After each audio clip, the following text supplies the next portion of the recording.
এই তুমি এটা কি করো? বেশি কথা না বলে চুপচাপ দেখে যা। এই তো মালটা বের হয়েছে। রাজু কি খবরটা পাঠিয়ে দিই। ওরে বাপরে গেলাম রে। রাজু তুমি কবি চলে ফিরে দাঁড়িয়েছিস কেন? রান্না কর। আরে চম্পা, আমার পেট গুড়গুড় করতেছে, আমি একটু হালকা হয়ে আসতেছি। সবসময় এর কিছু না কিছু থাকে। আরে বাপরে, এটা তো অনেক নিচু, এবারকার মতো বাঁচিয়ে নিও আল্লাহ।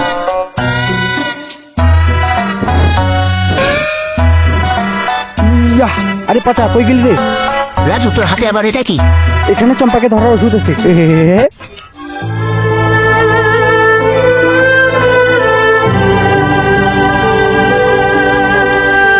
আজকে যদি আমার একটা ছেলে থাকতো তাহলে এত কষ্ট আমাদের করতে হতো না। আরে দাঁড়াও বুড়িমা, আমরা থাকতে তোমার কষ্ট করতে হবে না। পচা জলদি কর, আমাদের এবার চুল্লু করতে দিতে হবে।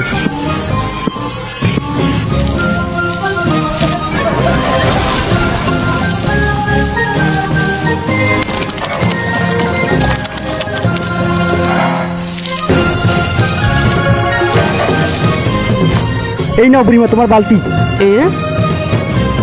তুমি চিন্তা করো না, এখন থেকে তোমার ক্ষেতের সব পানি আমরা দিব।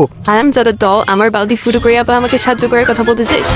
আজকে তোরা আমার হাত থেকে বাঁচতে পারবি না। ওরে পাচারে জলদি ভাগে, বুড়িমা রেগে গেছে। রাজু চল ওই ডিপির পিছনে লুকাই। কোথায় গেলি হারাম যাদের দল? আজকে শুধু তোদের পাই। ওই তো মনে হয় ওই ডিপের পিছনে লোকে আছে। ওই আপনি এই যে কুত্তা না গো। এতক্ষণে বুড়িমার হাত থেকে বাঁচলাম। ওরে ভাবে, চম্পা তুই এখানে? আমার সঙ্গেও একটু লুকুচুরি খেল। চম্পা, এই দেখো আমি তোমার জন্য বিউটি ক্রিম নিয়ে এসেছি। এই ক্রিমটা মাখলে তুমি একদম বিশ্ব সুন্দরীর মতো হয়ে যাবে। এই নাও, আমি তোমাকে ভালোবেসে এটা উপহার দিচ্ছি। আরে এটা তো বিউটি ক্রিম। রাজু তুই আমাকে সত্যি সত্যি এত ভালোবাসিস? দিদি হারাম যাদা সারবো না। আচ্ছা জলদি ভাগ, চম্পা এসে গেছি। রাজু জলদি দুপুরে চলেছ।